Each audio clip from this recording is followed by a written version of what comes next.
আসসালামু আলাইকুম। Hair transplant centre থেকে ডাক্তার জাকারিয়া বলছি। আমাদের সামনে একজন পেশেন্ট আছেন যিনি আজকে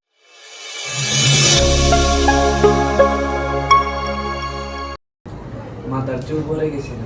এই জায়গায় আসার আগে আমরা 1 বছর বাইরে ট্রিটমেন্ট করাইছিলাম, কিন্তু এর মধ্যে কোনো ফল পাই নাই। উল্টা দেখা গেছে যে আরো সম্পূর্ণ চুল পড়ে গেছিল। তো এখানে আসার পরে 4 মাসে দেখা যায় আলহামদুলিল্লাহ এখন তো মোটামুটি সবই উঠে গেছে। আলহামদুলিল্লাহ। বলছি আমাদের সামনে একজন পেশেন্ট আছেন যিনি আজকে মনে হয় 5টা সেশন হ্যাঁ। পিআরপি নিয়েছেন।